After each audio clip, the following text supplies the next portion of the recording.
नमस्कार, सुदर्शन न्यूज में आपका स्वागत है। मैं हूं मुकेश कुमार और आप देख रहे हैं जवाब तो चाहिए। जवाब तो चाहिए बाद हम बात करेंगे सनातन के ग्लोबल स्वीकृति की। विश्व के विशालतम और प्राचीनतम लोकतांत्रिक देश में एक अमेरिका के लोकतंत्र की और वहां के संविधान की। भारतीय मूल के सनातनी हिंदू विवेक रामास्वामी, जो अमेरिका के सर्वोच्च पद के लिए रिपब्लिकन पार्टी की उम्मीदवारी की हासिल करने की रेस में हैं और अपनी उम्मीदवारी को हासिल करने के लिए लगातार कैंपेन कर रहे हैं। उन्हें बार बार उनके हिंदू होने को लेकर सवाल पूछा जा रहा है। उन्हें बार बार यह बताने और समझाने की कोशिश की जा रही है कि चूंकि वो ईसाई नहीं है, वो एक हिंदू हैं, इसलिए उन्हें इस पद के लिए नहीं चुना जा सकता। सनातन और हिंदू धर्म का मानने वाला होना अमेरिका के सर्वोच्च पद पर आसीन होने के लिए बाधा है, ऐसा कहने वालों और प्रचारित करने वाले टूल किट गैंग के वही लोग हैं जो अमेरिका में डिसमेंटलिंग हिंदू के लिए अमेरिकी विश्वविद्यालयों में सेमिनार करवा रहे थे। अमेरिकी विश्वविद्यालयों में पढ़ाई करने वाले भारतीय मूल के हिंदू छात्रों के दिमाग में सनातन परंपरा और हिंदू धर्म के प्रति घृणा बढ़ रहे थे और यह गैंग आज भी सक्रिय है। अपने लेखों और सेमिनारों के जरिए वो हिंदू धर्म को नीचा दिखाने, उन्हें अपमानित करने का हर संभव प्रयास कर रहे हैं। लेकिन अमेरिका की प्रोग्रेसिव सोसाइटी ने हर मौके पर अपनी प्रोग्रेसिव सोच का परिचय देते हुए ऐसे प्रयासों को हमेशा खारिज किया है। विवेक रामास्वामी ने हर मंच से अपने सनातनी होने पर गौरवान्वित होने की बात मजबूती से रखी है और अमेरिका के लोगों को बताया है कि उनका हिंदू होना उनके शीर्ष पद पर पहुंचने में बाधा कदापि नहीं है। विवेक रामास्वामी ने साफ किया कि वो राजनीतिक फायदे के लिए फर्जी तरीके से अपना धर्म नहीं बदलेंगे। विवेक रामास्वामी का यह स्टेटमेंट उन लोगों के लिए भी एक संदेश है जो अपने छोटे मोटे फायदे और लालच में आकर अपना धर्म परिवर्तित कर लेते हैं, अपने गले में क्रॉस लटका लेते हैं या जालीदार टोपी लगाकर नमाज पढ़ने लग जाते हैं। अमेरिका के धार्मिक स्वतंत्रता का हवाला देते हुए विवेक रामास्वामी ने जोर देकर कहा है कि ईसाई धर्म का प्रचार प्रसार करने के लिए वो सबसे योग्य उम्मीदवार नहीं है, लेकिन उनका मानना है कि यह अमेरिका के राष्ट्रपति का काम भी नहीं है। उन्होंने कहा कि वो उन मूल्यों के लिए काम करेंगे जिसके आधार पर अमेरिका की स्थापना हुई है। हिंदू धर्म सनातन परंपरा का लोहा विश्व पहले भी मान चुका है। एक समय पूरी दुनिया पर राज करने वाला यूनाइटेड किंगडम आज हिंदू धर्म पर गर्व करने वाले ऋषि सुनक का अंदर काम कर रहा है। इंग्लैंड, मॉरिशस, पुर्तगाल, सूरीनाम, सेशेल्स और सिंगापुर ऐसे देश हैं जिसका नेतृत्व सनातनी परंपरा को मानने वाले, उसे जीने वाले व्यक्तियों के हाथ में है। आज अपने प्रोग्राम में हम चर्चा करेंगे कि क्या अमेरिका का राष्ट्रपति बनने के लिए ईसाई होना जरूरी है। क्या भारतीय मूल के विवेक रामास्वामी का हिंदू होना ही अमेरिका के सर्वोच्च पद पर बनने में बाधा है। क्या सनातन और हिंदू विरोधी टूल किट गैंग विवेक रामास्वामी के सर्वोच्च पद पर पहुंचने से रोकना चाहता है। करेंगे चर्चा और चर्चा के लिए हमारे साथ कुछ मेहमान होंगे, उनसे मैं आपका परिचय करवाऊंगा, लेकिन पहले एक छोटी सी रिपोर्ट देखते हैं। रिपोर्ट के बाद मेहमानों से आपका परिचय करवाएंगे और फिर चर्चा की शुरुआत करेंगे। पहले देखते हैं छोटी सी रिपोर्ट।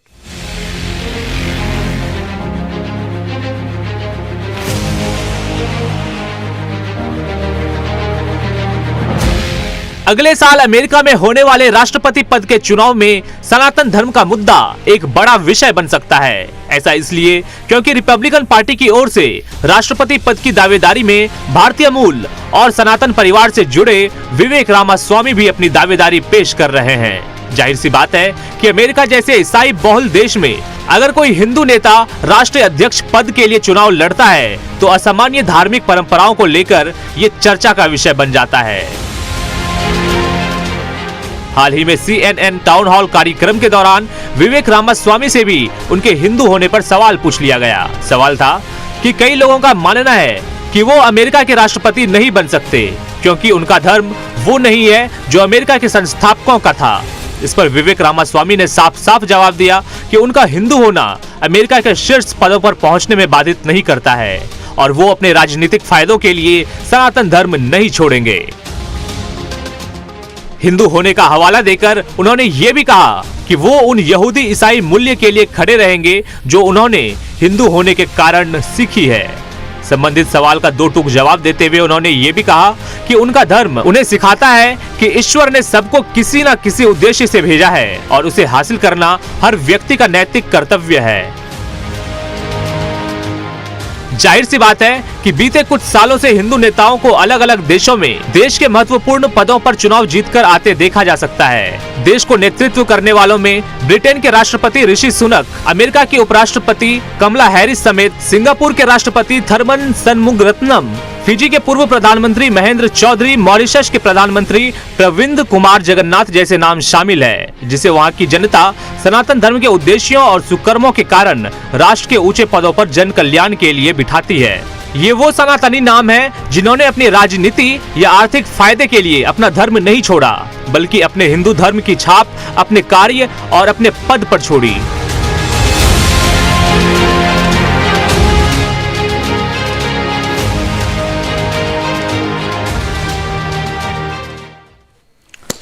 तो करेंगे चर्चा की शुरुआत कि अमेरिका का राष्ट्रपति बनने के लिए क्या हिंदू धर्म त्यागना होगा या ईसाई बनना जरूरी है।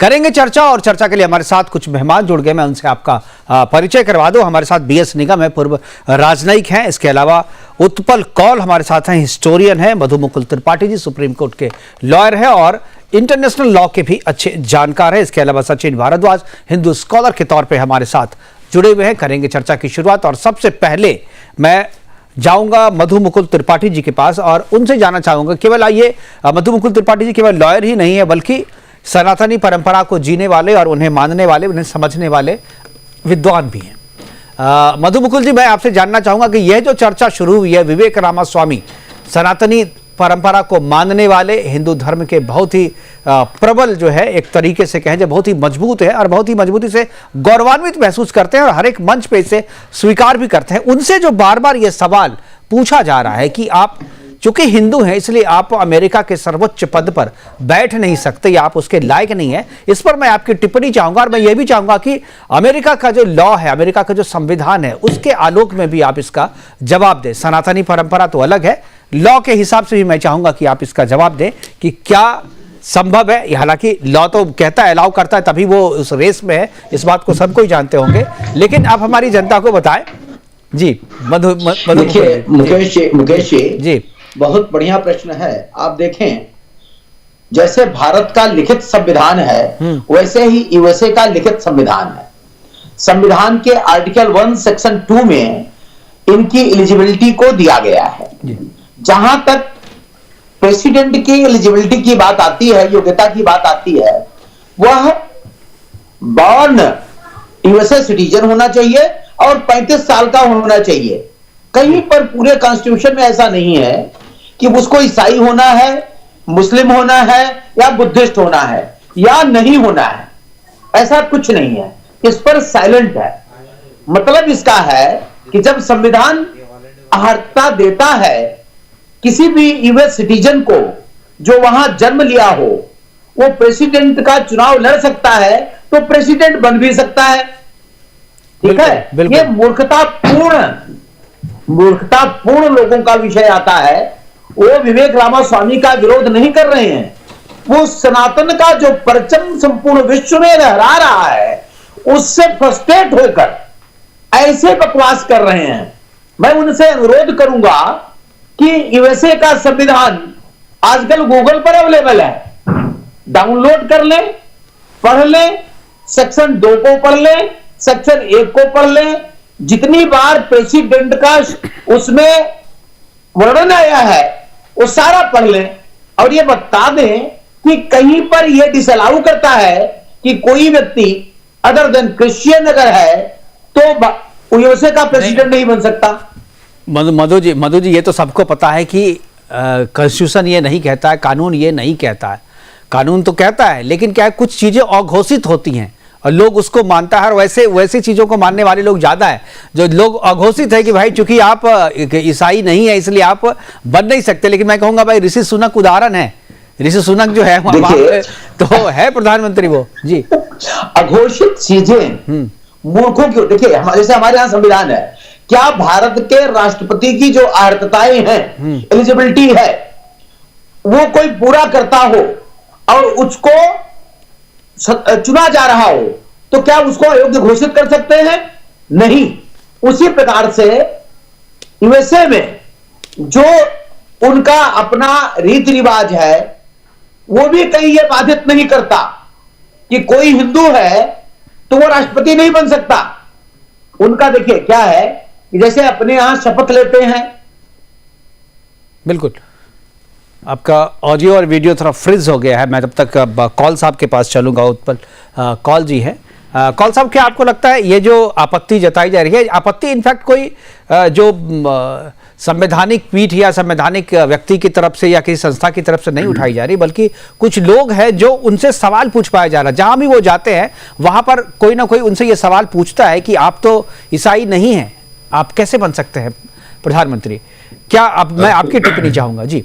बहुत बहुत धन्यवाद, आपने मुझे इस बहुत इंपॉर्टेंट डिबेट में बुलाया। धृति क्षमा दमो अस्तेयम शोचम इंद्राय निग्रह धी विद्या सत्यम अक्रोध दशकम धर्म लक्षणम। हिंदू धर्म क्या है? बिल्कुल, हिंदू धर्म इतना कर्मवान आदमी होना चाहिए, जो जिसमें दया हो, जिसमें दान करने की शक्ति हो, जो विद्वान हो, जो विद्या का ग्रहण करे, ऐसा हिंदू होता है। और मैं बताता हूं आपको कि पिछले 2 दशक में हिंदू ने पूरे संसार भर में जो अपना एक महत्व दिखाया, अपनी एक इंपॉर्टेंस दिखाई, because of good Karma, the largest number of Asian doctors, जो डॉक्टर हैं यूएस में या यूरोप में, वो इंडियन डॉक्टर्स, जो ब्रिलियंट इंजीनियर है वो हिंदू है। और हमारा जो क्राइम रेट है, it is almost zero crime rate. हम 50 लाख हिंदू रह रहे हैं अमेरिका में और क्राइम रेट 0 के बराबर है। और उसके साथ साथ मैं आपको बताना चाहता हूं कि 1% अमेरिका की पॉपुलेशन का 1% है इंडियन, भारतीय, और हम 6% उनको टैक्स देते हैं। तो टैक्स भी हम ज्यादा देते हैं, हम बहुत मेहनत से काम करते हैं। और ये जो है कि क्रिश्चियन आप होने चाहिए, जो सवाल करते हैं, ये मोटिवेटेड लोग हैं। बिल्कुल, ये एक जिन्होंने फॉल्स नैरेटिव स्टार्ट किया है, हिंदू फोबिया क्रिएट किया है। और इसके पीछे बहुत मैं ओपनली बताऊंगा कि इस्लामिक राष्ट्र है इसके पीछे बहुत बड़ी एक साजिश है, जिसमें बड़े पैसे वाले लोग हैं। और वो ये इवन भारतीय बच्चों से करवाते हैं, जैसे आपने अभी बोला यूनिवर्सिटियों में ये काम होता है। मैं ग्लोबल कश्मीरी पंडित डायस्पोरा का इंटरनेशनल कोऑर्डिनेटर हूं। मैं 20 देशों में हमारा काम है और हम हर एक विश्वविद्यालय में इनके साथ 2-2 हाथ करते हैं। और हमको बिल्कुल पता है कि इनका कैसा फॉल्स नैरेटिव है अगेंस्ट हिंदू धर्म and against Bharat, Sanatan.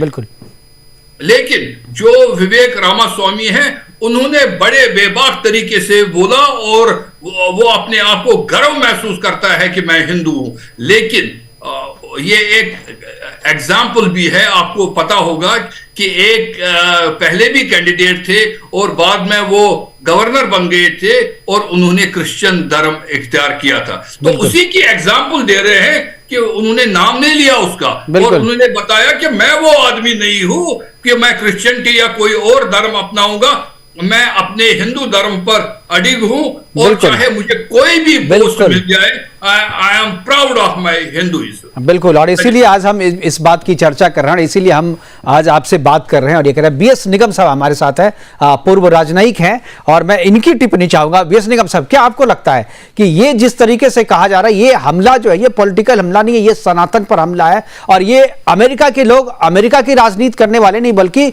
America के जरिए जो है सनातन और हिंदुत्व को एक संदेश देने वाले या एक विरोध करने की कोशिश जो है वो अमेरिका में हो रही है। और एक टूल किट गैंग जो हमेशा से सक्रिय रहता है हिंदुइज्म के खिलाफ और सनातन के खिलाफ, वो वहां पर फिर से सक्रिय हो गया है कि कहीं कमान हिंदुओं के हाथ में ना चली जाए। निगम साहब, देखिए, मैंने जो प्राइमरी डिबेट हैं, मैंने उनको देखा है बड़ा गौर से जी। और डिबेट में तो ये प्रश्न तो कहीं नहीं आया है कि वो उनका हिंदू होना उनके खिलाफ में जाता है। हाँ, ये जो रिपब्लिकन पार्टी के और कैंडिडेट हैं उनके साथ में जो लड़ रहे हैं, उन्होंने अपने कुछ, मैं कहूंगा, गुर्गे बिठाए हुए हैं जगह जगह पर, जो ये प्रचार करते हैं कि उनका हिंदू होना उनके खिलाफ में जाएगा। पर मैं उनको ये बता देना चाहता हूं, जब यहाँ जॉर्ज डब्ल्यू बुश आए थे जी, तो उन्होंने पुराने लाल किले में प्रोग्राम हुआ था, और जब वो बैठे हुए तो उनके चारों तरफ जो लोग बैठे हुए थे, सरप्राइजिंग उन्होंने कहा था कि ये एकता कैसी है, ये तो अलग तरह के धर्म के लोग हैं। तब ये कहा गया था कि यही भारतीयता है, यही हम लोग हिंदू होने का एक हमारा सनातनी सिस्टम है। उसके बाद में आपको मैं ध्यान दिलाना चाहता हूं, बिल क्लिंटन ने अपने जो सेकंड उनका टर्म था उसमें जो चुनाव उन्होंने अभियान शुरू किया था, उसमें यह कहा था कि हमें भारत से सीखना चाहिए, हमें भारत के लोगों की तरह, परिवार की तरह हम अपना परिवार बनाना चाहते हैं। तो ये कोई छोटी मोटी बात नहीं थी, बिल्कुल उन्होंने कैंपेन यहां से शुरू किया था। और इसके अलावा देखिए, अब जो बराक ओबामा, अगर आपको याद होगा, जब वो आए थे तो उन्होंने भी ये कहा कि जब वापिस पहुंचे थे, क्या हमें भारत से सीखना चाहिए, अगर नौकरी बचानी है तो आपको भारत से कंपटीशन करना पड़ेगा। और उन्होंने ही पहली बार, शायद मुझे अगर मैं गलत नहीं हूं, तो दिवाली का जो वो था अवसर त्योहार, वो भी वहां मनाया था, है ना। बिल्कुल, बिल्कुल। तो ये सब दिखाता है कि हिंदू धर्म बढ़ रहा है, सनातन इसका जो कंसेप्ट है वो बढ़ रहा है, और ये मुझे लगता है कि हमारा प्रभाव ही है। और अगर मुझे थोड़ा सा एक अलाव कर दें मुझे कहने के लिए, जी जी बोल सकते हैं। एक अमेरिका में जगह है कोलोराडो, या कोलोराडो, और वहां पर ग्रेट कैनियन है, और उसमें बड़ी बड़ी चट्टानें हैं सर। उसमें जो सबसे नीची चट्टान है, सबसे पुरानी चट्टान है, मालूम है उसका नाम क्या है? विष्णु। वाह। और उसके जो ऊपर की चट्टान है उसका नाम है राम, और सबसे ऊपर की जो चट्टान है उसका नाम है रावण, RAVAN। वो रेवन कहते हैं, बात अलग है। मैं ये पूछना चाहता हूं, जब उन्होंने, ये तो भारत के लोग नहीं थे उसे नाम देने वाले, बिल्कुल, ये तो वहां के लोग थे। जब उन्होंने दुनिया की कल्पना की होगी और ये रिसर्च की होगी, तो ये पाया होगा कि दुनिया में सबसे धार्मिकता अगर है तो वो केवल हिंदुस्तान में है। और ये विष्णु और राम कहां से आकर के उनके दिमाग में? तो ये इतनी गहराई की चीज है, और ये सब चीजें रामास्वामी के पक्ष में जाएंगी, मैं अभी बता रहा हूं। बिल्कुल बिल्कुल कह रहे हैं, बहुत ही अच्छी बात, बहुत ही अच्छा संदर्भ दिया आपने, बहुत अच्छा उदाहरण दिया आपने। और मुझे लगता है कि डेफिनेटली जाना भी चाहिए, और हम सब के लिए गर्व का क्षण होगा वो जब वो वहां पर चुने जाएंगे। हालांकि अभी टाइम है, अगले साल चुनाव होने हैं, और अभी उनको रेस में अपने पार्टी की तरफ से वो कैंडिडेट बने, उस रेस में अभी भाग ले रहे हैं। सचिन भारद्वाज हमारे साथ है, हिंदू स्कॉलर है और धर्म पे मर्मज्ञ है, और रामायण पे बहुत अच्छी रिसर्च है इनकी। सचिन जी, मैं आपसे ये जानना चाहता हूँ कि ये जो सनातन धर्म के खिलाफ, हिंदू धर्म के खिलाफ बहाना, मौका कुछ भी हो, लोग जो है हिंदू धर्म के खिलाफ बोलने से चूकते नहीं। जो हमारे विरोधी है, जो टूल किट गैंग के लोग जो सनातन का विरोध करते हैं, हिंदुत्व का विरोध करते हैं हर एक प्लेटफॉर्म पे, वो हर जगह सक्रिय होते हैं, बहुत ही ऑर्गेनाइज और संगठित तरीके से विरोध करते हैं। इसका जवाब किस तरीके से दिया जाए? और यह जो मसला उठा है कि हर समय, हर जगह, हर डिबेट में विवेक रामास्वामी से पूछा जाता है, कोई ना कोई पूछ लेता है उनसे, आप हिंदू होकर के कैसे इस रेस में हैं? आप तो ईसाई नहीं है, क्या कहेंगे आप? सर, पहले तो आपको धन्यवाद और सभी को नमस्कार जी। ये जो आपने अभी, मैंने आपके जो एक छोटा सा, मैं सबकी डिबेट सुन रहा था जी। और आपने उससे पहले एक छोटी सी रिपोर्ट दिखाई थी जी। कि ये टूल किट करके और कुछ मतलब अजीब सा बनाते हैं व्यवहार। तो मैं उसके लिए मुंडोक उपनिषद का एक अध्याय 3 का श्लोक 6 बोलना चाहूंगा जी। सत्यमेव जयते नानत्य सत्येन पंथता विततो देवयानः। जी जी, परम निधानम। जी, अर्थात सत्य की तो जीत होगी, ये जितनी टूल किट बना लें, कुछ भी कर लें, बट कोई भी जनता मूर्ख नहीं है। और अभी रामास्वामी जी का जो आपने एक उसमें दिखाया जी, तो मैं उसमें समझा कि उन्होंने कहा हुआ है कि वो उस धर्म के मानने वाले हैं जो सबका भला चाहता है। सर्वे भवन्तु सुखिनः, सर्वे वसन्तु निरामयाः, सर्वे भद्राणि पश्यन्तु मां कश्चित् दुःख भाग भवेत्। तो ये जो प्रोपेगेंडा फैला रहे हैं ना, वो फेल है सर। क्योंकि हमारे धर्म में अगर सही से समझे तो ये सब है कि हाँ ठीक है, आदत अच्छी हो वो हो, लेकिन राजा को किस तरह का व्यवहार करना चाहिए वो भी बहुत अच्छी तरह से हम लोगों की नसों में है। बिल्कुल, क्योंकि कहीं ना कहीं चीजों को समझें, पढ़ें तो वो है। आप एक छोटे से मैं उदाहरण से बताना चाहूंगा जी। आप अपने इतिहास को ले लीजिएगा, हिंदुस्तान के इतिहास को। हमारे इतिहास में जब पृथ्वीराज चौहान थे। उसके बाद आक्रांताएं आने शुरू हो गए और वो अब तक आते रहे। 1947 तक हमारे देश पर किसी ना किसी का कभी और राज, कभी किसी का हिंदुओं का राज, कभी कुछ। उन सभी राजाओं में अगर आप किसी को बोलना चाहें जिसके राज्य में प्रजा सबसे सुखी रही, चाहे वो आप अकबर ले लीजिएगा, चाहे कोई मुगल ले लो दूसरा, या फिर जितने भी आक्रांता, चाहे अंग्रेज ही क्यों ना ले लीजिएगा, सबसे ज्यादा जो प्रजा सुखी रही वो रही मराठा राज्य में, और जिसकी स्थापना छत्रपति शिवाजी महाराज ने करी थी। बिल्कुल। तो मेरा कहने का मतलब है कि कहीं ना कहीं जो हमारे जो हिंदू होने के जो रूल है ना, जो फायदे हैं, मतलब कहते हैं कि अब सनातनी राज्य, सनातनी राज अगर ज्यादा होगा, सुख में है। जी जी, मैं आ रहा हूं आपके पास मधु जी आ रहा हूं जी बोलिए। वहां जनता ज्यादा सुख में रहेगी। और आप मतलब ये हमारे कहने से, अपन ग्रंथों की बात करें तो लिखा हुआ है, किंतु हम अगर इसको प्रत्यक्ष ही देखें, और तब से, जब से मैंने अभी एग्जांपल दिया 1178 से पृथ्वीराज के समय से अब तक सबसे अच्छा राज अगर किसी का हुआ है, जब से पृथ्वीराज हारे, तो महाराणा प्रताप, या तो उनका राज जिसमें उनकी प्रजा खुश थी, चाहे वो कैसे भी थे, लड़े। और दूसरा हम बोल सकते हैं एक छत्र राज्यों का राज, वो छत्रपति शिवाजी महाराज ने ही करवाया, जिसमें उनकी प्रजा सुख में थी। और रही बात की सुख तो रख लिया, आप उनकी शक्ति की बात देखिएगा। हमारी आज भी जो नेवी है, जो आज हमारी नेवी है, इसके जनक हम शिवाजी की, छत्रपति शिवाजी महाराज को ही मानते हैं जी। तो आप केवल अपनी प्रजा को भी सुख रखना तो सनातन सिखाता ही है, किंतु दुश्मनों से बचाव या दुश्मनों पर कैसे हम उनको कंट्रोल लेकिन अभी हम चर्चा का विषय कुछ और है सर, उस पर जाएंगे तो पूरा डाइवर्ट हो जाएगा। मधु मुकुल त्रिपाठी जी कुछ बोलना चाह रहे थे जी। मधु जी।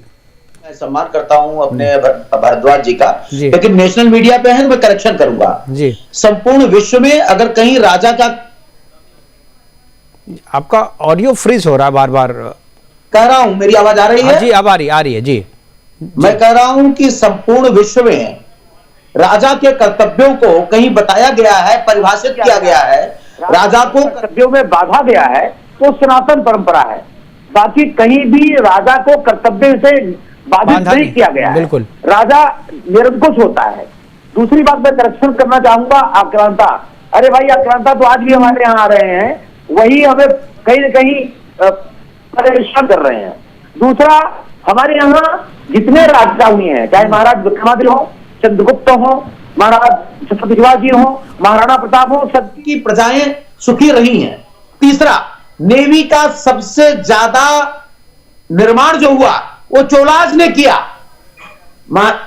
छत्रपति शिवाजी से पहले भी चोलाज हुए हैं, और चोलाज की जो नेवी थी संपूर्ण विश्व में उनसे बढ़िया किसी की नहीं रही है। बिल्कुल ठीक है इतिहास। लेकिन अभी जो आपने आक्रांताओं की बात करी, मुझे लग रहा है कि जो विवेक रामास्वामी से जो सवाल पूछे जा रहे हैं उसको भी मैं आक्रांता ही कहूंगा। वो आक्रांता के ही लोग हैं और वही लोग ऐसे सवाल पूछते हैं। उत्कल कौल जी इतिहासकार हैं, मुझे वो ज्यादा बेहतर बता पाएंगे। कौल साहब, क्या आपको लगता है कि ऐसे लोगों को आक्रांता कहा जाना चाहिए जो उनसे सवाल पूछ रहे वहां या यहां? बिल्कुल, वो एक फॉल्स नैरेटिव, क्योंकि आज झूठ का पुलंदा है दुनिया में, और ये एक बहुत बड़ी बिजनेस है। दिस इज $1 बिलियन बिजनेस, कि मतलब झूठ को कैसे फैलाया जाए। एक झूठ को 100 बार बोल के उसको ऐसा लगता है कि जैसे सच बोल रहे हैं। तो इसमें अब हमारे लोग भी जो यूएस में हैं, और वो समझ गए हैं कि ये जो फॉल्स नैरेटिव है ये कहां से आ रहा है। एक साइड से लेफ्टिस्टों से आ रहा है, एक साइड से जहादियों से आ रहा है, और हमारे जो हमारे हमसाया है वो बहुत रोल अदा कर रहे हैं, जो पाकिस्तान के लोग हैं। तो मतलब ये बहुत ही बड़ा एक योजित तरीके से, एक बड़ी प्लानिंग से होता है कि कुछ लोगों को उन मीटिंगों में भेजा जाता है ताकि वो उनको ऐसे सवाल करेंगे। बिल्कुल। जबकि मुझे लगता है कि जो नॉर्मल सिटीजन है यूएस का, they will not ask this question, बिल्कुल, because they have lot of respect for Indians। क्योंकि इंडियन ने जो भी वो कर रहे हैं, वो अमेरिका की डेवलपमेंट में काम कर रहे हैं। पिछले 30-40 साल से वो एक्टिवली इन्वॉल्व है, क्योंकि आप जितनी भी, चाहे माइक्रोसॉफ्ट हो, चाहे गूगल हो, चाहे भी इतनी बड़ी कंपनियां हैं, वो तो इंडियन ही हेड कर रही हैं। Otherwise like politics, business is also a very responsible thing. वो तो बिजनेस में फिर उनको चीफ नहीं बना लेते, इसलिए समय आ गया है कि रामास्वामी जी को बहुत चांस है यूएस प्रेसिडेंट बनने का। बिल्कुल, मुझे लगता है कि ये जो विरोध है, ये विरोध केवल रामास्वामी का विरोध नहीं हो रहा है, भारतीयों की जो का जो बढ़ता वजन है, या जो सनातनियों का जो बढ़ता वजन है, सनातनी परंपरा को जो मिलती जो पहचान है, उससे मुझे लगता है कि वो खौफ खाए हुए। उनको लगता है कि अगर रामास्वामी बन के आ गए और भारतीयों का इतना नाम है, सनातनी परंपरा इतनी अच्छी तरह विश्व में स्टैब्लिश अगर हो जाएगी, तब तो फिर जो इनका नैरेटिव जो सेट करने की कोशिश, वो तो पूरी तरीके से ध्वस्त हो जाएगा। तो मुझे लगता है कि ये जो है सनातन, रामास्वामी से ज्यादा हिंदू और सनातन के खिलाफ ये एजेंडा है। हमारे साथ निगम साहब है। निगम साहब, क्या कहेंगे इस पे आप?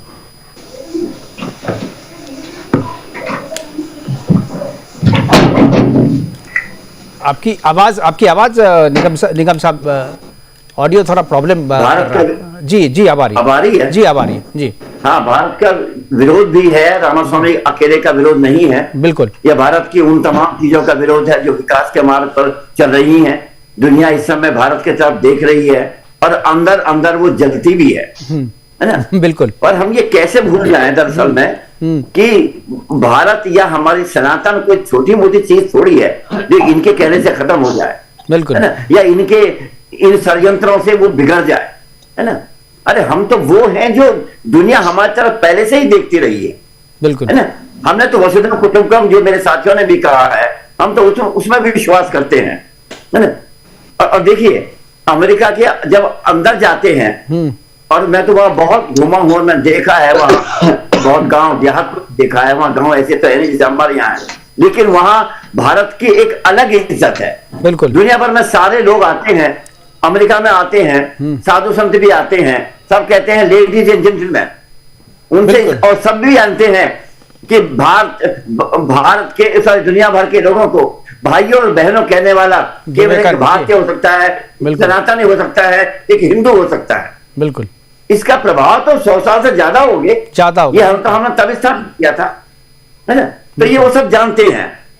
और ये जैसे मेरे पूर्व वक्ता ने कहा है, ये कौल साहब ने, मैं तो ये उम्मीद करता हूँ वो बिल्कुल बनेंगे, और हम इस गर्व वाले क्षण को जो है अनुभव करेंगे, और हम इसको सेलिब्रेट भी करेंगे। बिल्कुल, बिल्कुल सही कह रहे हैं। एक चीज मैं आपसे पूछूंगा, जरा आपकी सबकी टिप्पणी चाहूंगा इस घटना को, जो कह रहे थे कि मोदी विश्व गुरु बनने की तरफ हैं, या भारत एक ग्लोबल लीडर बनने की दिशा में जा रहा है, उस दिशा में भारत के बढ़ते कदम में ये जो अगर हो जाता है, अगर रामास्वामी बन जाते हैं, कितना बड़ा कदम मानते हैं? क्या आपको लगता है कि ये जो फैसला होगा, अगले साल हालांकि होना है चुनाव, क्या लगता है कि ये जो फैसला होगा, ये भारत को विश्व गुरु बनाने के राह में रोड़ा होगा, बाधक होगा, या उसको आगे बढ़ा के ले जाएगा? कौल साहब जी। अमेरिकन पॉलिटिक्स को बहुत फॉलो करता हूं, अच्छे से फॉलो करता हूं जी। I wish and I am also, दिल से मैं चाहता हूं कि रामास्वामी बने जी, लेकिन राह इतनी आसान नहीं है जी। वो इसलिए नहीं कि वो कुछ जो फॉल्स नैरेटिव, क्योंकि अमेरिका में और भी पॉलिटिक्स है इसमें, बिल्कुल, लेकिन दुनिया में बहुत इज्जत बनेगी। मैं एक एग्जांपल दे रहा हूं आपको, जो हमारे प्राइम मिनिस्टर बने ऋषि सुनक जी इंग्लैंड में, तो आपने अगर देखा होगा, वो गए और गाय को उन्होंने प्रदान किया, गाय को उन्होंने फूल की माला, बहुत बड़ा नैरेटिव गया पूरी दुनिया में कि हम हिंदू जो है गाय को माँ बोलते हैं, गाय माता हम बोलते हैं। बिल्कुल। तो ये एक बहुत जो हिंदू धर्म की जो भावना है वो दुनिया भर में फैल गई। और इसी तरह अगर ऋषि सुनक जी बन जाते हैं, जो हमारी लोग ज्यादा से ज्यादा भारत को समझने की कोशिश करेंगे, हिंदू धर्म को समझने की कोशिश करेंगे, क्योंकि अमेरिका में अभी भी कुछ लोगों को तो भारत के बारे में पता है, कुछ लोगों को उतना ज्यादा पता नहीं है, क्योंकि वो लोग ज्यादा स्कूलों में, कॉलेजों में इतिहास नहीं पढ़ाते हैं, ज्योग्राफी नहीं पढ़ाते हैं। हमारे बच्चे तो बहुत तेज है यहाँ भारत के। मैं बता दूं, जैसे अभी निगम जी बोल रहे थे, बुश ने कहा बच्चों का कन्वेंशन था वहां सारे स्कूलों का, तो उन्होंने बोला मेहनत करो, मैथमेटिक्स पढ़ो, ज्योग्राफी पढ़ो, ये इंडियंस आ रहे हैं, ये सारे जॉब ले जाएंगे क्योंकि दे आर ब्रिलियंट। हमारे बच्चे जो हो मैथमेटिक्स में ब्रिलियंट है, ज्योग्राफी में ब्रिलियंट है, हिस्ट्री में ब्रिलियंट है। हमारा 5वीं 6वीं का बच्चा पूरे अमेरिका का नक्शा बताकर बताएगा कि कौन सा प्रोविंस है, कौन सी सिटी कहां पर है। उनको वहां अगर बताएंगे कि बॉम्बे कहां है, दिल्ली कहां है, तो वो नहीं बता पाएंगे। तो इसलिए अगर एक बार हमारे विवेक रामास्वामी जी बन जाते हैं तो भारत का मान, सनातन का मान और बढ़ेगा। बिल्कुल, सनातन का मान बढ़ेगा, भारत का मान बढ़ेगा। जी सचिन जी कुछ बोलना चाह रहे हैं। सचिन जी। सचिन सर, मैं कौल सर ने जो बोला बिल्कुल इससे सहमत हूं कि अगर भारत का ये मान बढ़ेगा अगर रामास्वामी जी राष्ट्रपति बनते हैं अमेरिका के, बिल्कुल बढ़ेगा। बट कौल साहब एक चीज और मैं बताऊंगा, मैंने जो कहा था शिवाजी महाराज के लिए, मैंने कहा था 1178-1192 यानी पृथ्वीराज चौहान के बाद के समय में। ठीक है सर, वो मधु जी ने वो आपको आपत्ति जताई थी, कौल साहब ने बिल्कुल। अच्छा सॉरी, जो भी थे मुझे अच्छा मैं देख नहीं पाया। और दूसरी चीज सर, दूसरी ये कि अगर आप राजनीति की बात करो तो हमारे यहाँ राजनीति शास्त्र बहुत पुराना है। ये ब्रह्मा जी का त्रिवर्ग, भगवान शंकर का वैशालाक्ष, इंद्र का बाहुदंतक और गुरु बृहस्पति का बृहस्पत्य, उसके बाद विदुर नीति, चाणक्य नीति, ये सब हैं। तो हमारी जो राजनीति है, राजनीति अगर धर्म की दृष्टि से भी देखा जाए तो बहुत विस्तृत है। और रही बात रामास्वामी अगर बनते हैं तो ये हिंदुओं के लिए और भारत के धर्मगुरु बनने के लिए, भारत को मार्गदर्शक बनने के लिए बहुत बड़ी उपलब्धि रहेगी। जी मुझे लगता है कि आज हमारे पैनल में सारे विद्वान बैठे हुए हैं और हमारे जो दर्शक जो सुन रहे हैं उन्हें भी अच्छा लग रहा होगा। समय की हमारे पास कमी है, मैं चाहता तो इसको और आगे बढ़ाना ले सकता था, लेकिन समय की अपनी बाध्यता है, प्रोग्राम को खत्म करना पड़ेगा। और सभी मेहमानों को मैं धन्यवाद कहना चाहूँगा। उत्पल कौल जी आपका, अधिवक्ता मधु मुकुल जी आपका, सचिन भारद्वाज जी आपका और BS निगम साहब आपका बहुत बहुत धन्यवाद। आप जुड़े और अपनी अपनी बातें हमारे साथ साझा की। जो भी दर्शक सुन रहे होंगे उन्हें काफ़ी अच्छा लग रहा होगा। और जैसा कि उत्पल कौल जी ने कहा कि जीतना हारना उतना महत्वपूर्ण नहीं है, जीत हार अगर जीत गए तो निश्चित तौर पे जो है सबका मान बढ़ेगा, सनातन का मान बढ़ेगा, भारत का मान बढ़ेगा, मेरा बढ़ेगा, आपका बढ़ेगा, पूरे भारत का बढ़ेगा। लेकिन अगर वो नहीं भी जीतते हैं तो भी अगर वो केवल कैंडिडेट बन जाते हैं, उससे भी सनातन का जो प्रचार होगा, सनातन का जो बात भरेगा, सनातन की नींव जो गहरी होगी, वो भी एक बहुत बड़ी बात है। और मुझे लगता है कि इस दिशा में विवेक रामास्वामी जिस तरीके से बढ़ रहे हैं ये तो होना ही है।